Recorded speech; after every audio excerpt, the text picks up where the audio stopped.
adalah bukan sekedar bulan biasa, tapi bulan yang sangat luar biasa. Ketika di zaman Nabi Allah Musa alaihi salam itu ada seseorang yang bertapa dan bersemedi zikrullah, berzikir kepada Allah Subhanahu wa taala di dalam batu. Itu sangat luar biasa.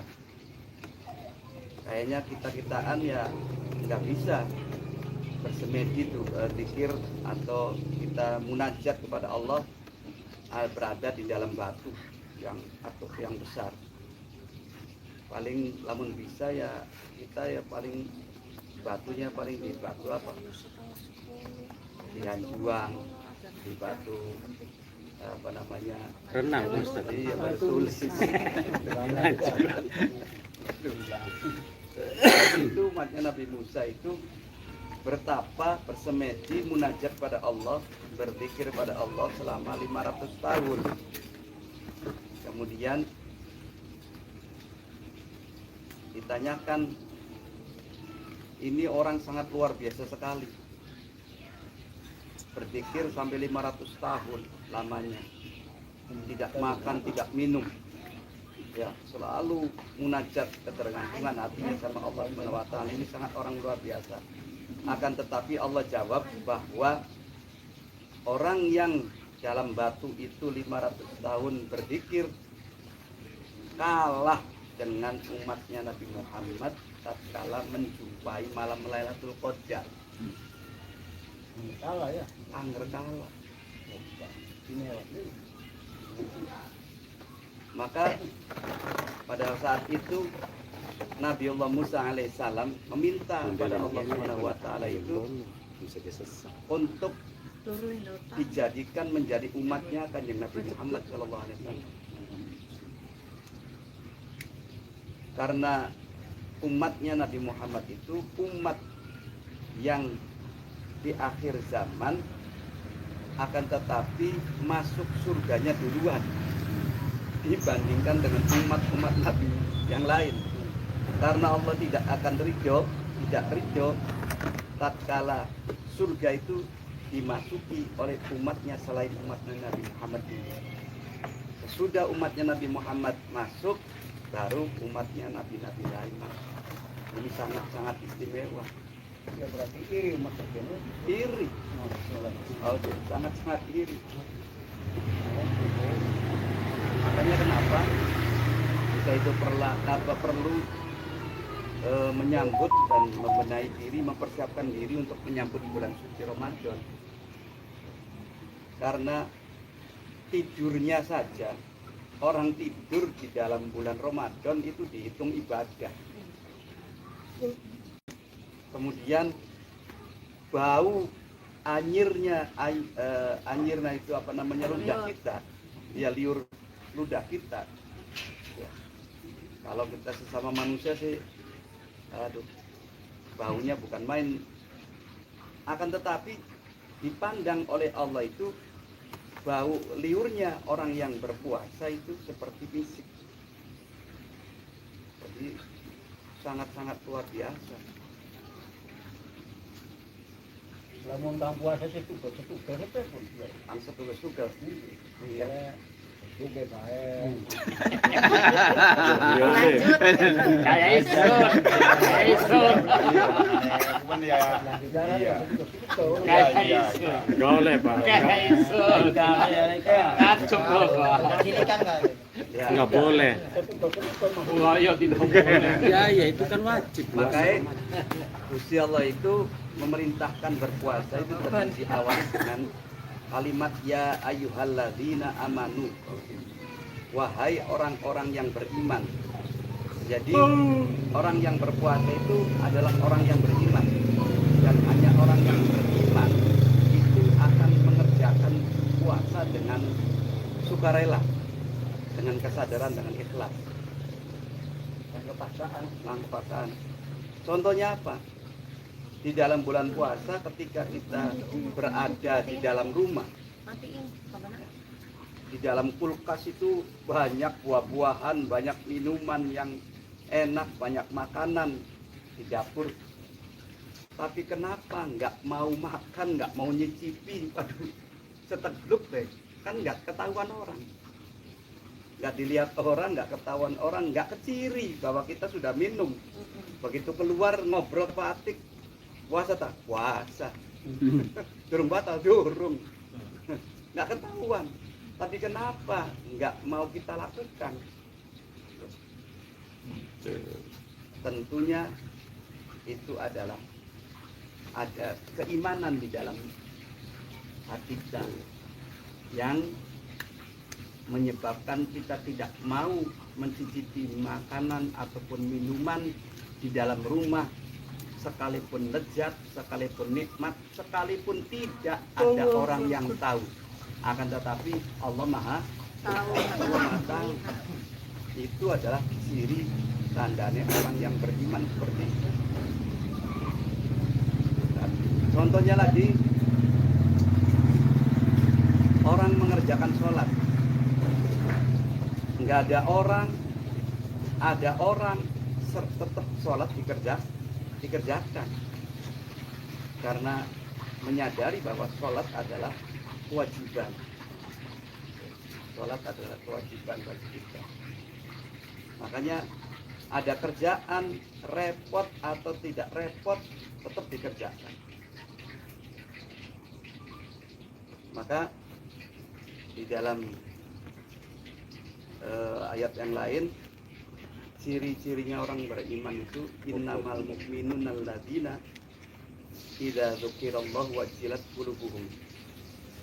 Karena banyak orang yang ngakunya pada beriman, tapi apa yang dikatakan oleh Pak Udin tadi, puasanya kadang ketugas-tugas, curi-curi orang, ya. Padahal kan ya puasa itu gelik, tapi ngaku ya puasa, marah kecil. Wa minan nasi mayaqulu amanna billahi wa bil yaumil akhir famahum bimu'min. Jadi sebagian manusia itu pada ngaku-ngaku pada iman karo Gusti Allah, ngaku iman ning hari akhir, akan tetapi dari Gusti Allah famahum bimu'min. Padahal dia itu bukan orang yang beriman. Katone topongan, katone sarungan, katone jilbaban, katone menutup aurat, tapi menyepelekan di dalam puasa, di dalam bulan Ramadan. Maka Allah menegaskan ciri-ciri orang beriman itu innamal mu'minuna alladzina idza dzukirallahu wajilat qulubuhum. Yang pertama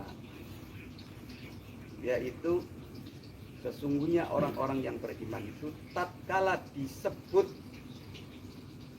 asma Allah, nama Allah, Allahu Akbar, maka akan bergetar dan nyambung hatinya, berdering kalau HP. Nyambung, tidak hanya memanggil.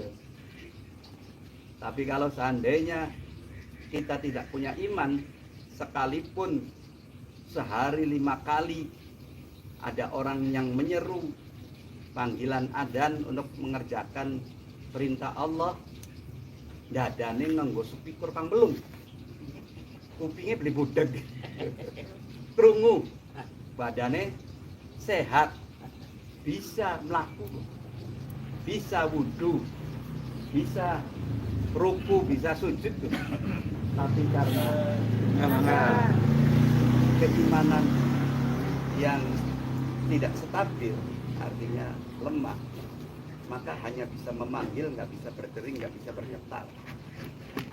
Tapi kalau seandainya ada keimanan, tatkala dipanggil oleh Allah, itu akan menyahut. Paling tidak tatkala ada orang pertama kali kita dengar suara adzan itu Allahu Akbar, kita akan menyahut panggilan Allah, Allahu Akbar. Tapi lamun umpam Pak Udin cicing wae, meneng wae, berarti ada apa dengan telinga Pak Udin? Apakah sedang melamun? nampak ada sedang bermasalah sehingga diundang kemudian dikerubung. Masalah baik, Pak Kiai, masalah lalu, masalah baik. Muatan anu sih Pak, mikir.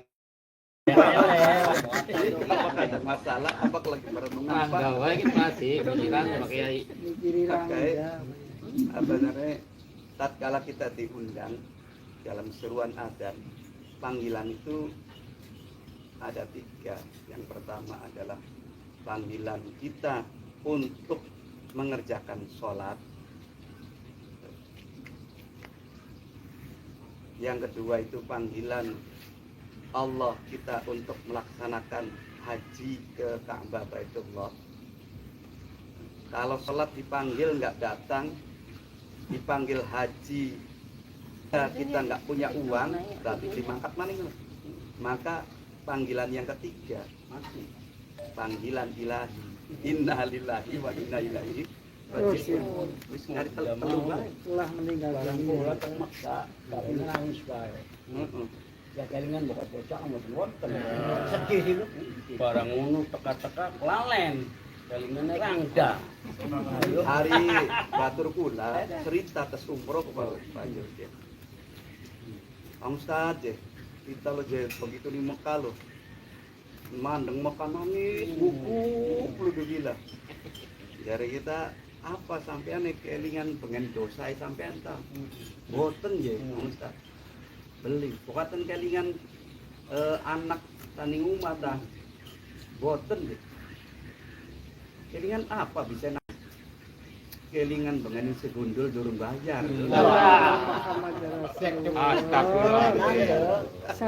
Durung bayar, astagfirullahaladzim. Tapi wonten Pak Ustaz. Iya. Rabe wae pula. Eh, Kita hilang rong Oke, juta. terus Jadi ke priben bisa ngilang nang kono. Sering nyokoti duitnya Bapak Ustaz dulu. Ya kujen. Lebih semono ya iya. Ya wis tak ikhlas tenang. Oh, memang nyata. Kita dapat anu nyokoti ya bisa dijelasin. Maka puasa itu kaitannya karo keimanan. Tatkala kita punya iman, arepan kempong, arepan haus, arepan pegel, arepan lempo, arepan priben baik, terus mengerjakan puasa. Tapi kalau keimanannya lemah, keimanannya tidak stabil, ya besok rati goreng sego goreng kanggo anake kan. Padahal kanggo anake kan durung kewajaran puasa. Icipi ya. Iya bapaknya ngeceh, itu kepengen. Nah itu kan tandanya imannya kurang stabil. Wa idza tuliyat alaihim zadatuhum imana. Yang kedua itu tandanya orang yang beriman adalah tatkala dibacakan ayat-ayat suci Al-Qur'an, tanda-tanda kekuasaan Gusti Allah, maka bertambah keimanannya. Ini sih boro-boro bertambah. Ketika dibacakan ayat suci Al-Qur'an ana wong tadarus. Oh. Belum temen. Reang. Aduh. Ganggu temen. Wajahe wong wisirahat. Masih ana wong darus bae. Tandanya imane. Kalau seandainya ada keimanan di dalam hati kita, tatkala ana wong tadarus, ya diromaaken. Yang pada baik pahalai antara orang yang membaca Al-Qur'an dengan orang yang mendengarkan Al-Qur'an senajan ning depan rumah ana wong tadarus. Nah, itu sama punya ganjaran, punya pahala. Tapi aja sampai ya tukang ngarung-ngarung.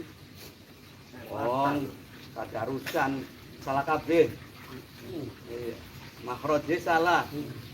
Tajwidnya salah. Suaranya blenak. Ya kletrek cuman. ngaru-ngaruane bae tapi bisa harus sunnah. Ya kebendu. Dari Kanjeng Nabi pesen ning umat ini kun aliman. Yang pertama jadilah orang yang mengajar. Kayak Fatih ngajar gini. Punya kemampuan, kemudian diamalkan, diajarkan. Kun aliman. TK. Ngajar siapa baik. Istilah apa mahasiswi, harapan labi dewek, keluarga dewek, anak dewek. Aliman. Dan dia mau kang ngajar. Cuman kadang-kadang zaman sakniki itu pangapunten Pak Jodin, orang yang mempunyai ilmu itu dimaterialisikan. Ya, duwe bisa maca Quran, digelem muruk, intajuk, muruke ning umo-umo, kanggo libayan. Bangulane privat. Les. Ketika kau ngajar ning tajuk yang gratis, ya langka duit. Kun aliman dadi wong kang ngajar. Lamun kita kabeh bisa ngajar, tidak bisa mengamalkan ilmu kita, maka au muta'aliman dadi wong kang belajar. Belajar itu bisa berada di dalam majelis ilmi, bisa lewat media, bisa caranya kita mendengarkan atau memperhatikan, itu belajar. Kalau kita tidak sempat juga belajar, maka au sami'an, jadilah orang yang mendengarkan.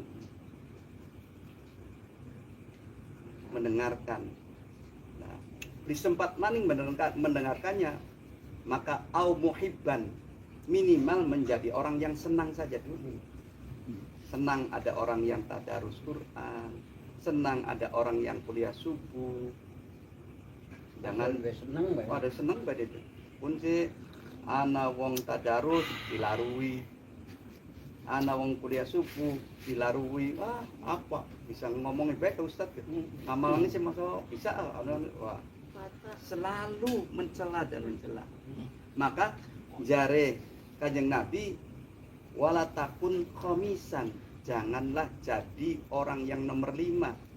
Ngajar nggak bisa, belajar nggak mau, mendengarkan oga, padukongen seneng bae ya ora. Maka patah lik, orang yang kelima ini adalah orang yang cilaka.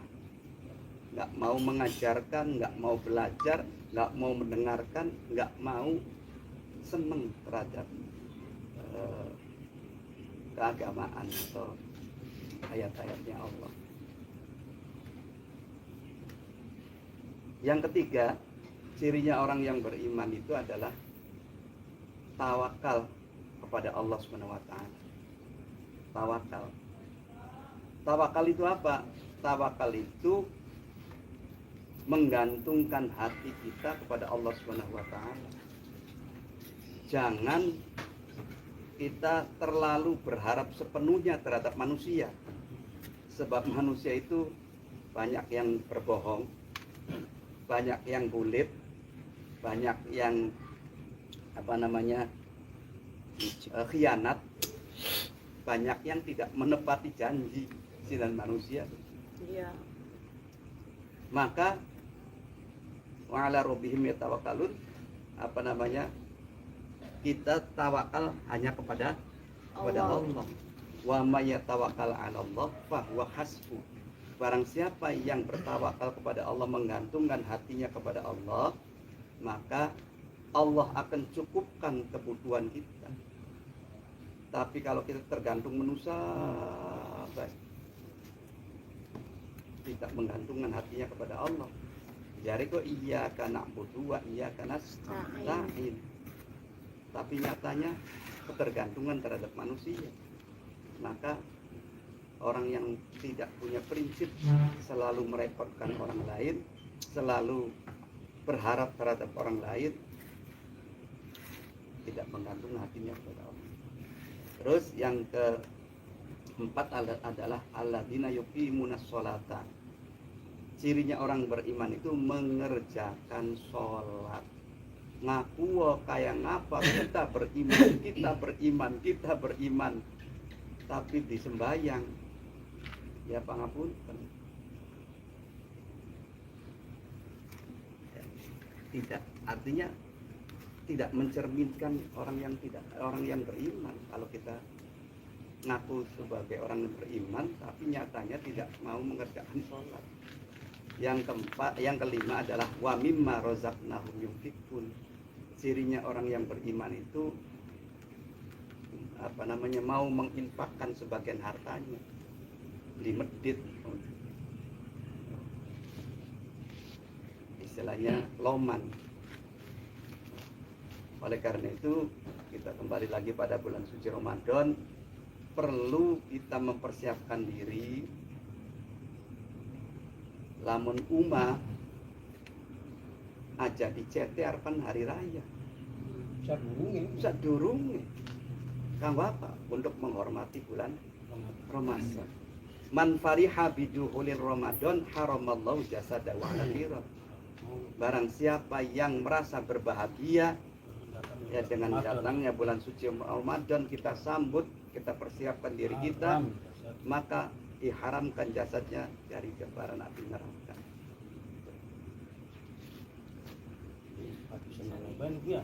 Ini pada senangnya. Kita ngelari wong puasa. Ya coba kita lagi puasa, kenapa? Mana Ustaz? Ya kena.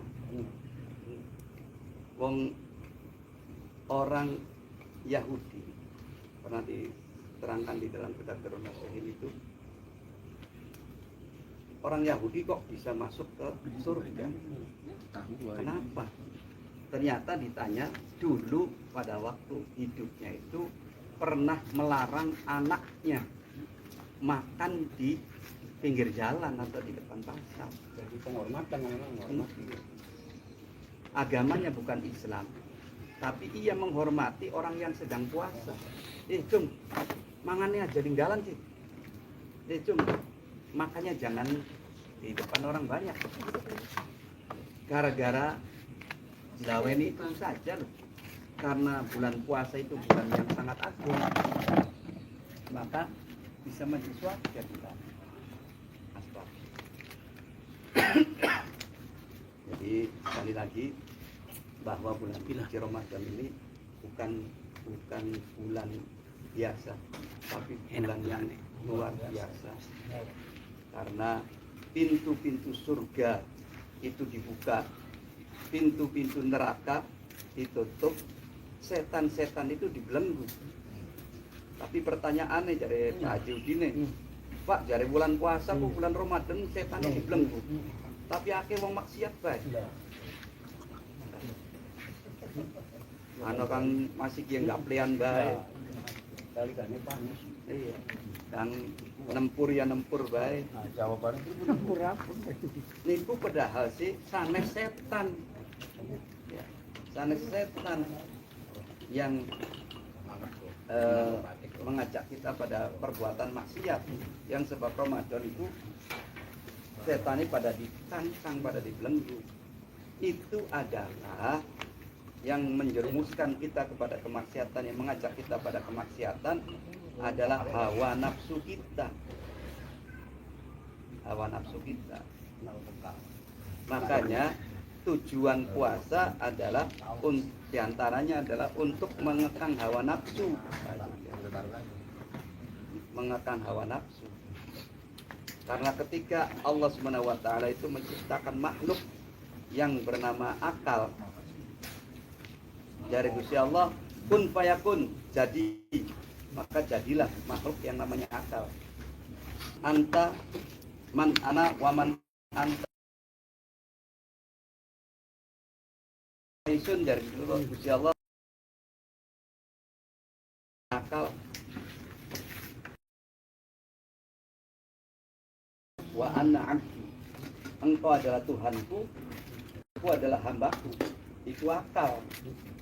Tapi tatkala Gusti Allah menciptakan makhluk yang kedua, kun fayakun, menjadikan nafsu. Begitu nafsu itu sudah jadi diciptakan, kemudian ditanya, man anta wa man ana, siapa engkau dan siapa saya? Jawab nafsu, anta anta, ana ana, ente ya ente, isun ya isun. Nafsu badak lamunan Gusti Allah dikurang-kurang cemplung nang ning neraka.